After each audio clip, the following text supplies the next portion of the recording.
بسم الله الرحمن الرحيم الحمد لله رب العالمين الصلاة والسلام على رسوله الأمين وعلى آله وأصحابه الطيبين الطاهرين ومن تبعهم بإحسان إلى يوم الدين أما بعد. وقال الله تعالى في القرآن الكريم: أعوذ بالله من الشيطان الرجيم، بسم الله الرحمن الرحيم. وتعاونوا على البر والتقوى ولا تعاونوا على الإثم والعدوان. وقال رسول الله صلى الله عليه وسلم: إنما الأعمال بالنيات. صدق الله وصدق رسول الله صلى الله عليه وسلم. பேரன்பும் பெரும் கருணையும் கொடைமிக்க பேருபகாரி அல்லாஹ்விற்கே கோடான கோடி புகழ். நபிகள் நாயகம் முஹம்மது ரசூலுல்லாஹ் ஸல்லல்லாஹு அலைஹி வஸல்லம் அவர்களின் மீதும், அவர்களை பின்பற்றி வாழ்ந்த சகாபாக்கள், தாபிஈன்கள், தபஅ தாபிஈன்கள், உலமாக்கள், ஷுஹதாக்கள், சாலிஹீன்கள், இங்கு அமர்ந்திருக்கிற நாம் அனைவரின் மீதும் அல்லாஹ்வின் அன்பும் அருளும் என்றென்றும் நிறைவாக உண்டாவதாக. அல்லாஹ்வின் கிருபையால் அவனுடைய பொருத்தத்தை நாடியவர்களாக அவனுடைய மாளிகையில் இத்திகாவுடைய நியத்தோடு அமர்ந்திருக்கிற மார்க்க நண்பர்களே, அல்லாஹு ஜல்ல ஷானுஹு தஆலா எந்த நல்ல விஷயங்களை தங்களுடைய வாழ்க்கையில் ஏற்று நடக்கும்படி கட்டளையிட்டுள்ளானோ அந்த விஷயங்களை தங்களுடைய வாழ்க்கையில் ஏற்று நடக்கும்படியும், எந்த விஷயங்களை விட்டு விலகி இருக்கும்படி கட்டளையிட்டுள்ளானோ அந்த விஷயங்களை விட்டு விலகி இருக்கும்படியும் எனக்கும் உங்களுக்கும் தக்வாவை கொண்டு இறை அச்சத்தை கொண்டு நசீஹத்து செய்தவனாக எனதுரையை ஆரம்பம் செய்கிறேன். அல்லாஹு ஜல்ல ஷானுஹு தஆலா ஒரு சமூகமாக வாழுகிற ஒரு அமைப்பில் மனிதனை படைத்திருக்கிறான். எந்த ஒரு மனிதனும் யாருடைய உதவியும் இல்லாமல், யாரையும் சாராமல் உலகத்தில் பிறந்து வளர்ந்து வாழ்ந்து மடிவதாக உறுதியேற்க முடியாது. ஒருவரை ஒருவர் சார்ந்து இருக்க வேண்டும், ஒருவருக்கு ஒருவர் உறுதுணையாக இருக்க வேண்டும் என்கின்ற வடிவில் தான் அல்லாஹ் மனித சமுதாயத்தை படைத்திருக்கிறார்.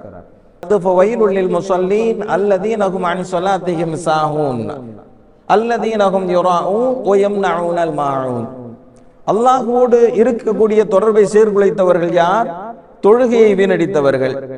அடியார்களோடு இருக்கக்கூடிய உதவியை சீர்குலைத்தவர்கள் என்று அல்லாஹ் சொல்லுகிறான். உதவி தேவைப்படக்கூடியவர்களுக்கு உதவி செய்யாமல் தடுத்தவர்கள் என்பதாக சொல்லுகிறான். அல்லாஹ்வோடு இருக்க வேண்டிய தொடர்பையும் சீர்குலைத்தவர்கள், அடியார்களோடு ஏற்படுத்திக் கொள்ள வேண்டிய தொடர்பையும் சீர்குலைத்தவர்கள், இவர்கள் நாளை மறுமையிலே நஷ்டவாளிகள் என்பதாக அல்லாஹ் சொல்லுகிறான். எனவே அடுத்தவர்களுக்கு உதவி தேவைப்படுகிற நேரத்திலே உதவி செய்வது என்பது அல்லாஹ்விற்கு மிகவும் பிடித்தமான ஒரு பண்பு. அந்த வகையில் தான் கடன் தேவைப்படக்கூடியவர்களுக்கு கடன் தந்து உதவுவது என்பது மிகவும் அவசியமான, அடுத்தவர்களுக்கு ஆற்ற வேண்டிய கடமைகளில் ஒன்றாக நாம் புரிந்து கொள்ள வேண்டும். அதில் ஆரம்பமாக மார்க்கம் சொல்லுகிறது, முடிந்த அளவிற்கு கடன் வாங்காமல் இருந்து பழக வேண்டும். அறிஞர் பெருமக்கள் பொதுவாகவே நிர்பந்த நிலை ஏற்பட்டாலே தவிர கடன் வாங்க மாட்டார்கள். முடிந்த அளவிற்கு கடன் பெறாமலேயே சமாளித்துக் கொள்வார்கள். நபி ஸல்லல்லாஹு அலைஹி வஸல்லம் அவர்கள் சொல்லுகிறார்கள், இந்த மூன்று விஷயங்கள் இல்லாதவர் சுவர்க்கத்தில் நுழைந்து விட்டார் என்பதாக சொல்லிவிட்டு சொல்கிறார்கள், வல் கிபுரு வல் ஹியானத்து வத்தைன் என்பதாக சொன்னார்கள். யாருக்கு பெருமை இல்லையோ, யார் அடுத்தவர்களுக்கு மோசடி செய்யவில்லையோ, யாருக்கு கடன் இல்லையோ, இவர் சுவர்க்கத்தில் நுழைந்து விட்டார் என்பதாக நபி ஸல்லல்லாஹு அலைஹி வஸல்லம் அவர்கள் சொல்லுகிறார்கள். என்றால் கடன் வாங்காமல் இருந்து வாழ்வது சிறந்தது, உத்தமமானது. நாளை மறுமையினுடைய விசாரணம் குறித்து நமக்கு தெரியும் தானே. மூன்று வகையான விசாரணையை அல்லாஹ் நாளை மறுமையில் தொடுப்பான். ஷிர்க் சம்பந்தப்பட்ட விசாரணையில் அல்லாஹ் கடுமையாக நடந்து கொள்வான். அவன் சம்பந்தப்பட்ட விஷயங்களில் அல்லாஹ் கருணையோடு நடந்து கொள்வான். அடியார்களோடு சம்பந்தப்பட்ட விஷயங்களில் அல்லாஹ் நேர்மையாக நடந்து கொள்வான். எனவே தான் நபி ஸல்லல்லாஹு அலைஹி வஸல்லம் அவர்கள் சொல்லுகிறார்கள், மனிதர்கள் மாத்திரமல்ல, சுவர்க்கம் நரகத்திற்குள் நுழையாத ஆடு மாடுகள் கூட கொம்புள்ள ஒரு ஆடு கொம்பில்லாத ஆட்டை உலகத்தில் முட்டி விட்டால் நாளை மறுமையில் அதையும் உயிர் கொடுத்து எழுப்பி கொம்பில்லாத ஆட்டிற்கு கொம்பை வழங்கி அல்லாஹ் அந்த ஆட்டை முட்டச் சொல்லி அதற்கு பிறகு அழிப்பான் என்பதாக சொல்லப்படுகிறது. அந்த அளவிற்கு அல்லாஹ் இந்த உலகத்தினுடைய காரியங்களை நாளை மறுமையில் எடுத்து அதில் மிகவும் நேர்மையாக விசாரணை செய்வான். அந்த வகையில் கடனை நாம் வாங்கி வைத்து விட்டு ஒருவேளை அடைக்க முடியாமல் மரணித்து விட்டால் நாளை நம்முடைய நன்மைகளை கொண்டு அதை நிவர்த்தி செய்ய வேண்டிய ஒரு நிலை ஏற்படும். நபி ஸல்லல்லாஹு அலைஹி வஸல்லம் அவர்கள் சொல்லுகிறார்கள், உலக காரியங்களுக்கு நாளை மறுமையில் எப்படி நிவர்த்தி செய்ய வேண்டும் என்று சொன்னால் அங்கே தீனாரும் இருக்காது, திர்கமும் இருக்காது, காசு பணங்களை கொண்டு அங்கே நிவர்த்தி செய்ய முடியாது. புதிய பி ஹஸனாத்திஹி என்பதாக சொன்னார்கள். அவருடைய நன்மையை கொண்டுதான் அதை நிவர்த்தி செய்ய வேண்டும் என்பதாக சொன்னார்கள். எனவே கடனே வாங்காமல் இருப்பது உத்தமமானது. இமாம் அஹ்மத் பின் ஹம்பல் ரஹிமஹுல்லாஹ் அவர்கள் ஒரு நீண்ட நெடு கல்வி பயணம், அந்த பயணத்தில் ஒரு இடத்திலே தங்களுடைய உடைமைகளை வைத்து உறங்கிக் கொண்டிருந்த நேரத்தில் அவர்களின் உடைமை களவு போய்விட்டது. அதில் அவர்களுடைய ஆடைகள் எல்லாம் இருந்தது, அதுவும் சேர்ந்து சென்று விட்டது. அவசியமாக மறைக்க வேண்டிய ஆடையை தவிர வேறு ஆடை அவர்களிடத்தில் இல்லை. உடனே இவர்கள் ஒரு இடத்திலே சென்று மறைந்து கொண்டார்கள். வெட்கப்பட்டு கொண்டு வெளியே வரவில்லை. மாணவர்கள் படிப்பதற்காக வேண்டி வருகிறார்கள். இமாம் அஹ்மத் பின் ஹம்பல் ரஹிமஹுல்லாஹ் அவர்கள் ஒரு இடத்திலே ஒளிந்து கொண்டிருக்கிறார்கள். மாணவர்கள் வந்து இமாம் அவர்களிடத்திலே வெளியே வாருங்கள் என்று சொன்னபோது அவர்கள் சொன்னார்கள், எனக்கு மேலாடை கூட இல்லை, அவசியமாக மறைக்க வேண்டிய ஆடையை தவிர மற்ற ஆடைகள் எல்லாம் களவு போய்விட்டது என்பதாக சொன்னார்கள். அப்போது மாணவர்கள் சொன்னார்கள், நாங்கள் ஒரு ஆடை வாங்கி வருகிறோம், தருகிறோம் என்பதாக சொன்னார்கள். இமாம் அவர்கள் சொன்னார்கள், ஆடை வாங்குவதற்கு என்னிடத்திலே காசு பணம் இல்லை என்பதாக சொன்னார்கள். நாங்கள் ஆடையை வாங்கி அன்பளிப்பு செய்கிறோம் என்பதாக சொன்னார்கள். வேண்டாம் என்று சொன்னார்கள். கடனாக தருகிறோம் என்று சொன்னார்கள். அதுவும் வேண்டாம் என்று சொன்னார்கள். அப்படி என்றால் என்ன செய்வது? இமாம் அவர்கள் சொன்னார்கள், நீங்கள் மறைவாகவே அமர்ந்து கொள்ளுங்கள், நான் இங்கிருந்தே மார்க்க விஷயங்களை உங்களுக்கு கற்றுத் தருகிறேன். நீங்கள் கற்ற மார்க்க விஷயங்களுக்காக வேண்டி ஏதாவது கூலி கொடுங்கள், அந்த கூலியை கொண்டு நான் ஆடை வாங்கி மாட்டிக்கொள்கிறேன் என்பதாக சொன்னார்கள். அவ்வாறே நடந்தது என்று வரலாற்றிலே பார்க்கிறோம். ஆக கடனே வாங்காமல் இருப்பது என்பது உத்தமம், சிறந்தது. கடன் வாங்கிவிட்டு அடைக்க முடியாமல் போய்விட்டது என்று சொன்னால் நாளை மறுமையில் நம்முடைய வெற்றியை பாதிக்கும் என்பதை நாம் கவனத்திலே கொள்ள வேண்டும். சரி, நிர்பந்தமான ஒரு நிலை ஏற்பட்டு விட்டது, கடனை வாங்க வேண்டிய ஒரு நிலை ஏற்பட்டு விட்டது. வாங்கி விட்டார் என்றால் மார்க்கம் அவரை பார்த்து சொல்லுகிறது. நபி ஸல்லல்லாஹு அலைஹி வஸல்லம் அவர்கள் சொல்லுகிறார்கள், உங்களில் சிறந்தவர் யார் தெரியுமா? வாங்கிய கடனை அழகான முறையில் திரும்ப செலுத்துபவரே என்பதாக சொன்னார்கள். கடனை வாங்கினோம், அந்த கடனை அழகான முறையில் திரும்ப செலுத்துவதுதான் உங்களில் சிறந்தவர் என்பதற்கான அடையாளம் என்பதாக நபி ஸல்லல்லாஹு அலைஹி வஸல்லம் அவர்கள் சொல்லுகிறார்கள். இன்னொரு ஹதீஸிலே நபி ஸல்லல்லாஹு அலைஹி வஸல்லம் அவர்கள் சொல்லுகிறார்கள், கடன் பெற்றவர் செய்ய வேண்டிய அழகான உபகாரம் என்னவென்று சொன்னால் அவருடைய கடனை இவர் எப்படி சொல்லி வாங்கினாரோ அதே போன்று நிறைவேற்றுவதும் அவருக்காக துஆ செய்வதும் என்பதாக நபி ஸல்லல்லாஹு அலைஹி வஸல்லம் அவர்கள் சொன்னார்கள். ஹுனைன் போரின் போது நபி ஸல்லல்லாஹு அலைஹி வஸல்லம் அவர்கள் 40,000 திர்ஹம் ஹஜ்ரத் அப்துல்லாஹ் இப்னு ரபிஆ ரலியல்லாஹு தஆலா அன்ஹு அவர்களிடத்திலே கடன் வாங்கினார்கள். அந்த கடனை திரும்ப கொடுக்கிற நேரத்திலே நபி ஸல்லல்லாஹு அலைஹி வஸல்லம் அவர்கள் ஹஜ்ரத் அப்துல்லாஹ் இப்னு ரபிஆ ரலியல்லாஹு தஆலா அன்ஹு அவர்களுக்காக வேண்டி இப்படி துஆ செய்தார்கள், பாரக்கல்லாஹு லக ஃபீ அஹ்லிக வ மாலிக, அல்லாஹ் உங்களுக்கு பரக்கத் செய்வானாக, உன்னுடைய குடும்பத்திலே பரக்கத் செய்வானாக, உன்னுடைய பொருளாதாரத்திலே அல்லாஹ் பரக்கத் செய்வானாக என்பதாக நபி ஸல்லல்லாஹு அலைஹி வஸல்லம் அவர்கள் சொன்னார்கள். கடன் பெற்றவர் அவருக்கு ஆற்ற வேண்டிய மிகச்சிறந்த உபகாரம் இதுதான். அந்த கடனை அவரிடம் எப்படி சொல்லி வாங்கினாரோ அதே போன்று திரும்ப கொடுப்பதும் அவருக்காக வேண்டி துஆ செய்வதும் என்பதாக நபி ஸல்லல்லாஹு அலைஹி வஸல்லம் அவர்கள் சொன்னார்கள். ஒரு சஹாபி நபி ஸல்லல்லாஹு அலைஹி வஸல்லம் அவங்க கிட்ட வந்து சொன்னாரு, என்னுடைய சகோதரர் ஒரு 300 திர்ஹத்தை வச்சுட்டு மௌத்தா போயிட்டாரு, அந்த 300 திர்ஹத்தை அந்த குடும்பத்தார்களிடத்திலே கொடுத்து விடவா என்பதாக கேட்டார். அந்த நேரத்துல நபி ஸல்லல்லாஹு அலைஹி வஸல்லம் அவங்களுக்கு ஹஜ்ரத் ஜிப்ரீல் அலைஹிஸ்ஸலாம் அவங்க வந்து சொல்றாங்க, 300 திர்ஹத்தை வச்சுட்டு மௌத்தா போனாரே, அவருக்கு கடன் இருக்குது, அவருடைய கடன் இருக்கிற காரணத்தினால் அவர்கள் சுவர்க்கம் புகுவது நிறுத்தி வைக்கப்பட்டுள்ளது என்பதாக சொல்லிட்டு போயிட்டாங்க. நபி ஸல்லல்லாஹு அலைஹி வஸல்லம் அவங்க அவரை கூப்பிட்டு சொன்னாங்க, இந்த மௌத்தா போனவருக்கு கடன் இருக்குது, அதை விசாரிச்சு அந்த 300 திர்ஹத்திலிருந்து கடனை நிறைவேற்றுங்க, குடும்பத்தார்களிடத்தில் கொடுத்து விடாதீர்கள் என்பதாக சொன்னாங்க. அப்படி என்றால் கடனை நிறைவேற்றாமல் மரணமாகி விட்டோம் என்று சொன்னால் நாளை மறுமையில் நம்முடைய வெற்றியை கேள்விக்குறியாக்கிவிடும். ஏன் இந்த வார்த்தையை நான் திரும்ப திரும்ப சொல்லுகிறேன் என்று சொன்னால், இன்று கடன் கொடுப்பதற்கு தயாராக இருக்கக்கூடியவர்கள் கூட திரும்ப வராதோ என்கின்ற சந்தேகத்தில் கொடுப்பதற்கு தயங்குகிற ஒரு நிலை ஏற்படுகிறது.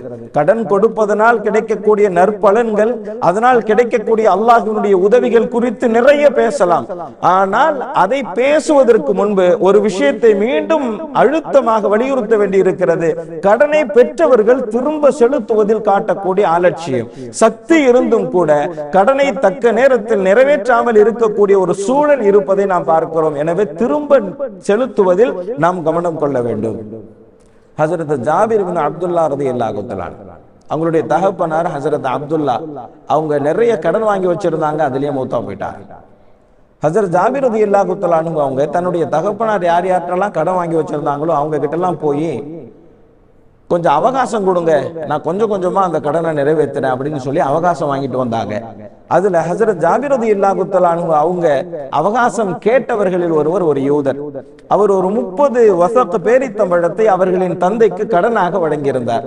அவர் அவருடைய சூழ்நிலையை சொல்லி தன்னால் அவகாசம் வழங்க முடியாது என்பதாக சொல்லிவிட்டார். ஹஜ்ரத் ஜாபிர் ரலியல்லாஹு தஆலா அவங்க நபி ஸல்லல்லாஹு அலைஹி வஸல்லம் கிட்ட வந்து, யா ரசூலல்லாஹ், அவர் உடனே கேட்கிறாரு, அவகாசம் வழங்குவதற்கு மறுக்கிறாரு அப்படின்னு சொன்னாங்க. உடனே நபி ஸல்லல்லாஹு அலைஹி வஸல்லம் அவங்க என்ன செஞ்சாங்க, ஹஜ்ரத் ஜாபிர் ரலியல்லாஹு தஆலா அவங்களையும் அழைச்சிக்கிட்டு அந்த யூதரை சந்திக்கிறதுக்காக வேண்டி போனாங்க. போய் அவர்கிட்ட போய் சொன்னாங்க, கொஞ்சம் அவகாசம் கொடுங்க, கொஞ்சம் கொஞ்சமா உங்களுடைய கடனை அவர் அடைச்சிருவார் அப்படின்னு சொன்னாங்க. அப்ப அவர் அவருடைய சூழ்நிலையை சொல்லி என்னால் அவகாசம் வழங்க முடியாது அப்படின்னு சொல்லிடுறாரு. அப்ப ஹஜ்ரத் ஜாபிர் ரலியல்லாஹு தஆலா உங்களை பார்த்து நபி ஸல்லல்லாஹு அலைஹி வஸல்லம் அவங்க கேட்டாங்க, எப்பா இவ்வளவு கடன் அடைக்க வேண்டியது இருக்குது, எப்படி அடைக்கலாம்னு நினைச்சுக்கிட்டு இருக்கிற அப்படின்னு கேட்டாங்க. அப்ப ஹஜ்ரத் ஜாபிர் ரலியல்லாஹு தஆலா அவங்க சொன்னாங்க, யார சொல்லாத, எனக்கு ஒரு தோட்டம் இருக்குது, அந்த தோட்டத்திலிருந்து வரக்கூடிய விளைச்சலை கொண்டுதான் நான் இந்த கடன்களை எல்லாம் அடைக்க வேண்டும் என்பதாக சொன்னாங்க. அப்ப நபி ஸல்லல்லாஹு அலைஹி வஸல்லம் அவங்க என்ன செஞ்சாங்க, அந்த தோட்டத்தை காட்டுப்பான்னு சொன்னாங்க. அந்த தோட்டத்தை காட்டின உடனே அந்த தோட்டத்துக்குள்ள நபி ஸல்லல்லாஹு அலைஹி வஸல்லம் அவங்க உலா வந்தாங்க, கொஞ்ச நேரம் நடந்து வந்தாங்க. இப்போ நீ அறுவடை செஞ்சுட்டு வா அப்படின்னு சொன்னாங்க. ஹஜ்ரத் ஜாபிர் ரலியல்லாஹு தஆலா அவங்க அறுவடை செஞ்சு கொண்டு பேரித்தம்பழங்களோடு வந்தார்கள். அந்த பேரித்தம்பழ விளைச்சலை கொண்டு எல்லா கடனையும் அடைத்தார்கள் என்பது வரலாறு. ஹஜ்ரத் ஜாபிர் ரலியல்லாஹு தஆலா அவங்க ஹஜ்ரத் உமர் ரலியல்லாஹு தஆலா அவங்க கிட்ட போய் சொல்றாங்க, சந்தோஷமா என்னுடைய எல்லா கடனும் அடைஞ்சிருச்சு, இந்த தோட்டத்திலிருந்து வந்த அந்த வருமானத்தை வச்சு அப்படின்னு சொன்னாங்க. அப்ப ஹஜ்ரத் உமர் ரலியல்லாஹு தஆலா அவங்க சொன்னாங்க, எப்ப நபி ஸல்லல்லாஹு அலைஹி வஸல்லம் அவங்க உன்னுடைய தோட்டத்துல நடந்தாங்களோ அப்பயே எனக்கு தெரியும், கண்டிப்பாக அல்லாஹ் அந்த தோட்டத்தில் பரக்கத் செய்வான், அந்த வருமானத்தை வைத்து உன்னால் கடனை நிறைவேற்ற முடியும் என்பது எனக்கு தெரியும் என்பதாக ஹஜ்ரத் உமர் ரலியல்லாஹு தஆலா அவர்கள் சொன்னார்கள். ஆக கவனிக்க வேண்டிய விஷயம் என்ன தெரியுமா, வாங்கிய கடனை திரும்ப ஒப்படைப்பது என்பது மிக தலையாய கடமையாக இருக்க வேண்டும். ஏனென்று சொன்னால் நாளை வறுமையில் அது நம்மை மாட்டிவிடக் கூடாது. நபி ஸல்லல்லாஹு அலைஹி வஸல்லம் அவங்க சொல்றாங்க, எந்த ஒரு மனிதர் கடன் வாங்குகிற நேரத்திலேயே கொடுக்காமல் இருந்து விடலாம் என்று நினைக்கிறாரோ அவர் அல்லாஹ்வை திருடராகத்தான் சந்திப்பார் என்பதாக நபி ஸல்லல்லாஹு அலைஹி வஸல்லம் அவர்கள் சொன்னார்கள். லகியல்லாஹ சாரிகன், யார் திரும்ப கொடுக்க வேண்டும் என்கின்ற எண்ணம் இல்லாமல் கடன் வாங்குகிறாரோ, கடன் வாங்கியவர் அலட்சியமாக இருக்கிறாரோ, அவர் நாளை மறுமையில் அல்லாஹ்வை திருடராகத்தான் சந்திப்பார் என்பதாக சொன்னார்கள். இன்னொரு ஹதீஸையும் நபி அவர்கள் இப்படி சொல்கிறார்கள், யார் எப்படியாவது கடனை அடைத்து விட வேண்டும் என்று முனைப்பு காட்டுகிறாரோ அவர் அந்த கடனை அடைப்பதற்கு அல்லாஹ் எல்லா வகையிலும் உதவி செய்கிறான் என்பதாகவும் சொன்னார்கள். வரலாறுகளில் நாம் பார்க்கத்தானே செய்கிறோம். ஹஜ்ரத் சாபித் இப்னு கைஸ் ரலியல்லாஹு தஆலா அவர்கள் ஒரு போரில் ஷஹீதாகி விட்டார்கள். ஆனால் அவர்களுக்கு கொஞ்சம் கடன் இருந்தது. அவர்கள் ஒருவரின் கனவில் வந்து சொல்லுகிறார்கள், நான் 3 விஷயங்களை நான் வசியத்து செய்கிறேன், இந்த வசியத்தை கனவுதானே என்று அலட்சியமாக இருந்து விடாதே என்பதாக கனவில் வந்து சொல்லுகிறார்கள். முதலாவது விஷயம், என்னுடைய உருக்கு சட்டை ஒன்று இந்த போர்க்களத்தில் திருடப்பட்டு அவர் இந்த இடத்தில் வைத்திருக்கிறார், அவர் நாளை வறுமையில் மோசடி செய்தவராக வருவதை நான் அஞ்சுகிறேன். எனவே அந்த இடத்துல போய் அவர் திருடி ஒளித்து வைத்த அந்த உருக்கு சட்டையை எடுத்து விடுங்கள் என்பதாக, யார் எடுத்தது, எங்கே ஒளித்து வைத்திருக்கிறார் என்பது வரை ஹஜ்ரத் சாபித் இப்னு கைஸ் ரலியல்லாஹு தஆலா அவர்கள் வந்து கனவில் சொன்னார்கள். இரண்டாவது சொன்னார்கள், எனக்கு கடன் இருக்கிறது, ஹலீஃபா அபூபக்கர் ரலியல்லாஹு தஆலா அவர்களிடத்திலே சொல்லி என்னுடைய கடனை அவர்களின் சார்பில் அடைத்து விட சொல்லுமாறு கேட்டார்கள். மூன்றாவது சொன்னார்கள், எனக்கு ஒரு அடிமை இருக்கிறார், அந்த அடிமையை நான் விடுதலை செய்யாமலேயே மரணித்து விட்டேன், அவரை நான் விடுதலை செய்வதற்கு நான் ஆசைப்படுகிறேன், அதையும் நீங்கள் ஏற்பாடு செய்து விடுங்கள் என்பதாக சொன்னார்கள். தூக்கத்தில் இருந்து எழுந்தவர் நேரா ஹஜ்ரத் காலித் இப்னு வலீத் ரலியல்லாஹு தஆலா அவங்க கிட்ட வந்தாங்க. ஏன் சொன்னா, எந்த போரை அவர் குறித்தாரோ அந்த போரில் படைத்தளபதியாக இருந்தது ஹஜ்ரத் காலித் இப்னு வலீத் ரலியல்லாஹு தஆலா அவங்க தான். அவங்க கிட்ட வந்து சொன்னாங்க, இந்த மாதிரி உருக்கு சட்டை காணாம போயிருச்சு, எடுத்தவர் இந்த இடத்துல ஒளிச்சு வச்சதா என்பதாக கனவுல வந்து சொன்னாங்க. உடனே ஹஜ்ரத் ஹாலித் இப்னு வலீத் ரலியல்லாஹு தஆலா அன்ஹு அவங்க அந்த இடத்துல போய் பார்த்தாங்க. அவர் திருடி வெளுத்து வைத்திருந்த அந்த உருக்கு சட்டை இருந்தது, அதை எடுத்து விட்டார்கள். இரண்டாவது அபூபக்கர் ரலியல்லாஹு தஆலா அன்ஹு அவங்க கிட்ட போய் அவருக்கு கொஞ்சம் கடன் இருக்குதான், அடைத்து விடுமாறு வேண்டினார்கள் என்பதாக சொன்னாங்க. ஹலீஃபா ஹஜ்ரத் அபூபக்கர் ரலியல்லாஹு தஆலா அன்ஹு அவங்க அந்த கடனையும் அடைச்சாங்க. மூன்றாவது அவர் சொன்னது போன்று அவருக்கு இருந்த அடிமையை உரிமை விட்டு விட்டார்கள். ஆக ஒரு விஷயத்தை நம்மால் புரிந்து கொள்ள முடிகிறது. யாருக்கு எப்படியாவது கடனை அடைத்து விட வேண்டும் என்கின்ற முனைப்பும், யாருக்கு எப்படியாவது கடனை அடைத்து விட வேண்டும் என்கின்ற பேரபாவம் இருக்கிறதோ அவர் கடனை அடைப்பதற்கு அல்லாஹ் உதவி செய்கிறான். அவர் மௌத்தா போனாலும், அவரால் அடைக்க முடியாம போயிட்டாலும் அல்லாஹ் அந்த பொறுப்பை எப்படி நிறைவேற்றுகிறான் என்பதை நாம் பார்க்க வேண்டும். என்றால் கடனை வாங்கியவர் நம்முடைய சிந்தனையில் சதாவும் கொள்ள வேண்டியது என்ன தெரியுமா? அந்த கடனை எப்படியாச்சும் அடைச்சிடணும் அப்படின்னு சொல்லிட்டாங்க. நபி ஸல்லல்லாஹு அலைஹி வஸல்லம் அவங்க சொல்றாங்க, ஒரு முஸ்லிம் தன் சம்பந்தப்பட்ட கொடுக்கல் வாங்கலை தன்னுடைய தலையணையில் வசியத்தாக எழுதி வைக்காமல் 2 இரவை கூட கழிக்க வேண்டாம் என்பதாக சொல்கிறார்கள். இந்த ஹதீஸை அறிவிக்கக்கூடிய ஹஜ்ரத் இப்னு உமர் ரலியல்லாஹு தஆலா அவங்க சொல்றாங்க, நான் என் சார்ந்த கொடுக்கல் வாங்கல் குறித்து வைக்காமல் 1 இரவை கூட நான் அது முதல் கழித்ததில்லை என்பதாக சொல்றாங்க. கொடுக்கல் வாங்கல் சம்பந்தமான சொன்னா குறிப்பாக கடன், நான் இவருக்கு கடன் கொடுக்க வேண்டியது இருக்குது, நான் இன்னாருக்கு இந்த அமானிதத்தை நிறைவேற்ற வேண்டி இருக்கிறது, தன் சார்ந்த கொடுக்கல் வாங்கலை குறித்து வைத்து தன்னுடைய தலையணைக்கு கீழே வைத்து விட்டு தூங்குகிற ஒரு வழமை சகாபாக்களிடத்தில் இருந்தது. குறிப்பாக ஹஜ்ரத் அப்துல்லாஹ் இப்னு உமர் ரலியல்லாஹு தஆலா அன்ஹு அவங்க சொல்றாங்க, நபி ஸல்லல்லாஹு அலைஹி வஸல்லம் இப்படி சொன்னதிலிருந்து 1 இரவு கூட என்னுடைய கொடுக்கல் வாங்கல் சார்ந்த செய்திகளை குறித்து வைக்காமல் நான் உறங்கியதில்லை என்பதாக சொல்லுகிறார்கள். என்று சொன்னால் கடனை நிறைவேற்ற வேண்டும் என்பதில் அவர்களுக்கு இருந்த துடிப்பை நாம் யோசிக்க வேண்டும். இன்னொரு முக்கியமான விஷயம் என்ன அப்படின்னு சொன்னா, முதலாவது விஷயம் கடனை வாங்காம சமாளிக்கணும். இரண்டாவது விஷயம், நிர்பந்த நிலை ஏற்பட்டு கடன் வாங்கிவிட்டால் இவர் எப்படி வாங்கினாரோ அதே போன்று அழகிய முறையில் திரும்ப ஒப்படைக்க வேண்டும். மூன்றாவது விஷயம், தன்னை நாடி ஒருவர் கடன் கேட்டு வந்தால் அவருக்கு கடன் கொடுத்து உதவி செய்ய வேண்டும். நபி ஸல்லல்லாஹு அலைஹி வஸல்லம் அவங்க சொல்றாங்க, நான் மிஅராஜுடைய இரவுல சுவர்க்கத்தை பார்த்து கொண்டிருந்தேன். அங்க மேலே எழுதப்பட்டிருந்தது, தர்மம் செய்தவருக்கு 10 மடங்கு நன்மை, கடன் கொடுத்தவருக்கு 18 மடங்கு நன்மை என்பதாக எழுதப்பட்டிருந்தது. நான் ஹஜ்ரத் ஜிப்ராயில் அலைஹிஸ்ஸலாம் அவங்க கிட்ட கேட்டேன், தர்மம் கொடுத்தவருக்கு 10 மடங்கு, கடன் கொடுத்தவருக்கு 18 மடங்கா என்பதாக கேட்டேன். தர்மம் அப்படிங்கிறது மொத்தமா கொடுத்துடுறது, திரும்ப வராது. கடன் அப்படிங்கிறது திரும்ப வரக்கூடியது. நியாயமாக பார்த்தால் தர்மம் செய்பவருக்குத்தான் அதிக மடங்கு நன்மை இருக்க வேண்டும் கடன் கொடுத்தவரை விட. ஆனால் மாற்றி எழுதப்பட்டிருக்கிறது. நபி ஸல்லல்லாஹு அலைஹி வஸல்லம் அவங்க கேட்கிறாங்க, தர்மம் கொடுத்தவருக்கு 10 மடங்கு, கடன் கொடுத்தவருக்கு 18 மடங்கா என்பதாக ஹஜ்ரத் ஜிப்ராயில் அலைஹிஸ்ஸலாம் அவங்க கிட்ட கேட்கும்போது ஹஜ்ரத் ஜிப்ராயில் அலைஹிஸ்ஸலாம் அவங்க சொன்னாங்க, ஆமா, தர்மம் ஒருத்தருக்கு கொடுக்கிறோம் அப்படின்னு சொன்னா அந்த தர்மத்தின் மீது அவருக்கு தேவை இருக்கலாம், இல்லாமலும் இருக்கலாம். ஆனால் கடன் கொடுக்கிறோம் என்றால் கடன் பெறக்கூடியவர் நிச்சயமாக தேவை உடையவராகத்தான் இருப்பார். கண்டிப்பாக தேவை இருந்தால் தான் அவர் வந்து கடன் கேட்பார், இல்லையா? எனவே தர்மம் கொடுக்கப்படுபவரை விட கடன் கொடுக்கப்படுபவர்கள் தான் அதிக தேவை உடையவராக இருக்கிற காரணத்தினால் அவருக்கு தான் கூடுதல் நன்மை என்பதாக ஹஜ்ரத் ஜிப்ராயில் அலைஹிஸ்ஸலாம் அவர்கள் சொன்னதாக நபி ஸல்லல்லாஹு அலைஹி வஸல்லம் அவங்க சொல்றாங்க. புரைதா ரலியல்லாஹு தஆலா அன்ஹு அவங்க சொல்றாங்க, நபி ஸல்லல்லாஹு அலைஹி வஸல்லம் அவங்க எங்களுக்கு முன்னாடி சொன்னாங்க, யாரு கடன் கொடுத்தார், திரும்ப அவருக்கு கொடுக்க முடியல, அதனால அவகாசம் கேட்டார், அவகாசமும் கொடுக்கிறார் ஒருத்தர், அவருக்கு அல்லாஹு ஜல்ல ஷானுஹு வ தஆலா எந்த தொகையை அவர் அவகாசம் கொடுத்தாரோ அந்த தொகையை தினந்தோறும் தர்மம் செய்த நன்மையை அல்லாஹ் எழுதுகிறான் என்பதாக சொன்னார். அடுத்த நாள் நபி ஸல்லல்லாஹு அலைஹி வஸல்லம் அவங்க சொன்னாங்க, யார் கடனை கொடுத்திருக்கிறார், அவரால் திரும்ப கொடுக்க முடியவில்லை, தவணை கொடுக்கிறார் என்றால் தினம்தோறும் அந்த தொகையை தர்மம் செய்த நன்மையை அல்லாஹ் 2 மடங்கு எழுதுகிறான் என்பதாக சொன்னார். ஹஜ்ரத் புரைதா ரலியல்லாஹு தஆலா அன்ஹு அவங்க நபி ஸல்லல்லாஹு அலைஹி வஸல்லம் கேட்டாங்க, யா ரசூலுல்லாஹ், நேத்து நீங்க அவகாசம் கொடுக்கக்கூடியவருக்கு தினம்தோறும் 1 மடங்கு நன்மை எழுதப்படுவதாக சொன்னீங்க, இன்னைக்கு நீங்க சொல்லும் போது 2 மடங்கு நன்மை எழுதப்படுவதாக சொல்கிறீர்களே, நேற்று நீங்கள் சொன்னதற்கும் இன்று நீங்கள் சொன்னதற்கும் வித்தியாசம் இருக்கிறது என்பதாக கேட்டாங்க. அப்ப நபி ஸல்லல்லாஹு அலைஹி வஸல்லம் அவங்க சொன்னாங்க, 2 உண்மைதான். யாருக்கு அல்லாஹ் 1 மடங்கு நன்மை எழுதுவான் என்று சொன்னால் கடன் வாங்கியவர் ஒரு மாதம் தவணை கேட்கிறார். அந்த ஒரு மாதம் வரை தவணை கொடுத்தவருக்கு அல்லாஹ் 1 மடங்கு நன்மை எழுதுகிறான். அந்த ஒரு மாதம் வரை அவரால் கொடுக்க முடியவில்லை, மீண்டும் தவணை கேட்கிறார். மீண்டும் 2வது முறையும் இன்னொரு மாதம் தவணை கொடுக்கிறார் அல்லவா?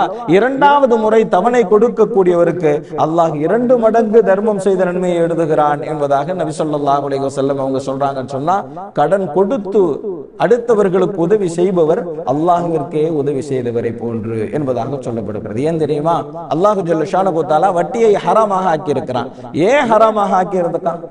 யாருக்கும் எந்த தேவையும் ஏற்படாது என்பதற்காகவா? இல்லை.